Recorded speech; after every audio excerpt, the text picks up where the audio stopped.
Hello all, excellent English के online teaching platform पर आपका स्वागत है। मैं विकेश कुमार तिवारी आज आपके साथ future perfect continuous tense topic पर बात करने वाला हूं। आज का अपना टॉपिक है future perfect continuous tense. So let's start our class. Future perfect continuous. So at first we will talk about the symbol, about the identification of the sentences related to future perfect continuous tense. Future perfect continuous की जितनी भी Hindi sentences होती हैं उनके अंत में ता रहेगा, ती रहेगी, ते रहेंगे, या ता हुआ रहेगा, ती हुई रहेगी, ते हुए रहेंगे, और एक टाइम टेन्योर, एक टाइम पीरियड दिया हुआ रहता है। इसकी यूज़ की बात करें तो फ्यूचर परफेक्ट कंटिन्यूअस टेंस का यूज़ फ्यूचर के एक ऐसे एक्शन का बोध कराने के लिए किया जाता है जो फ्यूचर में शुरू होकर फ्यूचर में कुछ दिनों तक, कुछ समय तक कंटिन्यू रहता है।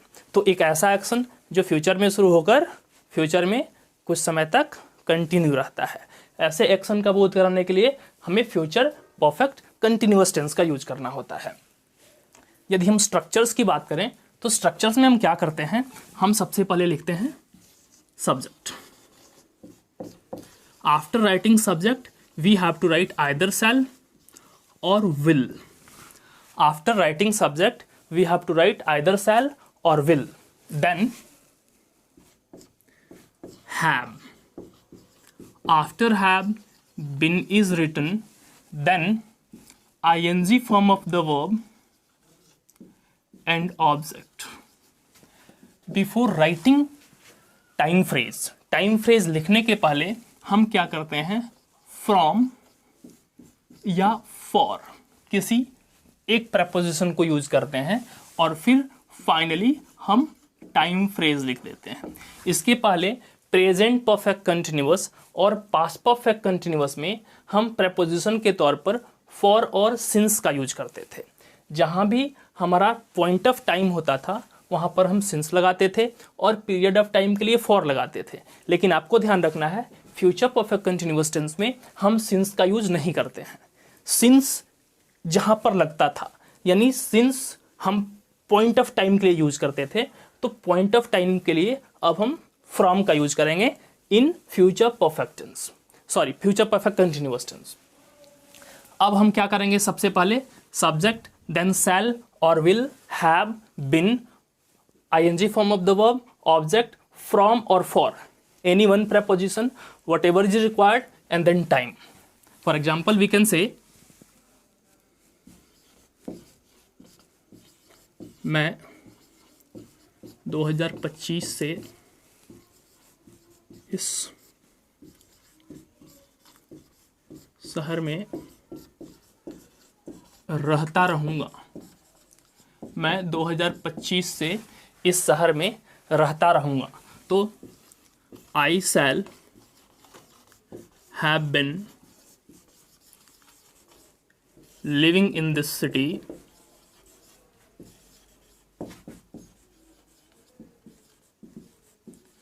सो 2025 a period of, sorry a point of time. तो यहाँ पे हमें क्या करना है, फ्रॉम लगाना है। फ्यूचर परफेक्ट कंटिन्यूअस में पॉइंट ऑफ टाइम के पहले फ्रॉम लगता है, from 2025। Our sentence is done. If we have to change the same sentence into negative, तो हमें ये जो हमारा स्ट्रक्चर है, तो शैल, विल और हैव दोनों के बीच में नॉट को प्लेस करेंगे। सो स्ट्रक्चर बन जाएगा अपना सब्जेक्ट, आइदर शैल और will, then not, again have, been, ing form of the verb, object, preposition from or for, anyone, and then time phrase. So we can write मैं 2025 से इस शहर में रहता हुआ नहीं रहूँगा। तो we can write I shall not have been living, I shall not have been living in this city. in this city from 2025. So if we have to change the same sentence into interrogative yes no type question, the helping verbs, helping modal verbs को हम subject के पहले कर देते हैं. That is already known to all of us. So अब ऐसे में हम क्या करते हैं, shall और will हमारा sentence में subject के भी पहले आ जाएगा. Plus subject plus have been ing form of the verb, object. Shall, will, subject, have been ing form of the verb, object, and then our prepositions from or for, whatever is required, and then finally we are going to write time followed by question mark. क्या मैं 2025 से इस शहर में रहता हुआ रहूँगा? The sentence will be translated as this way. Shall I have been living in this city? Shall I have been living in this city from 2025? Question mark. So this sentence has also been done. अब हम क्या करते हैं? This was affirmative, then negative, this is yes no type question. यदि हमें कोई ऐसा question frame करना है जिसको हम yes no टाइप के कैटेगरी में नहीं डाल सकते हैं, इट मीन्स व्हाट, कि हम उसको आंसर करने के लिए केवल yes no ही नहीं बोल सकते हैं, डिस्क्राइब करना होता है, तो हमें ये सेम स्ट्रक्चर के पहले कोई भी वर्ड जो कि WH फैमिली का हो तो WH वर्ड लिखते हैं और सेम टू सेम ऊपर वाला स्ट्रक्चर हम नीचे उतारते हैं. तो it is WH family word, then shall or will, then subject. After subject we have to write have and been,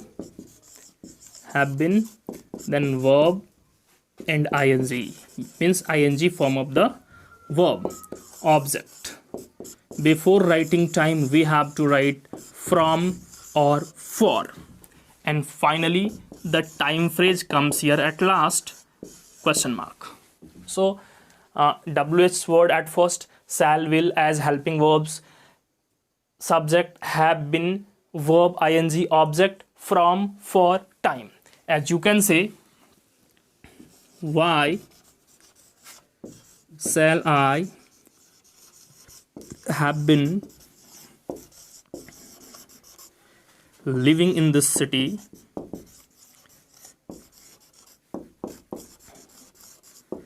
why shall I have been living in this city from 2025. Okay, in this way we can have the Hindi sentences translated into English.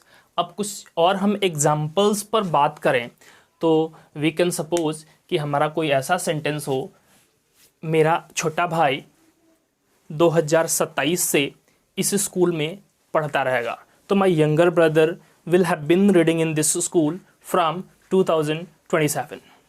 My younger brother won't have been reading in this school from 2027.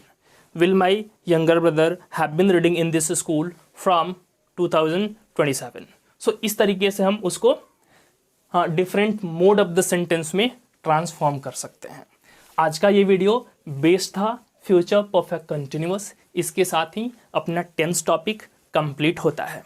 मैं फिर से एक नए topic के साथ आपसे एक नई वीडियो में मिलता हूँ. यदि ये वीडियो आपको अच्छा लगा और यदि आप मेरे चैनल पर नए हो, please subscribe the channel, share the videos, like the videos, and don't forget to press the bell icon. Thanks for watching the video.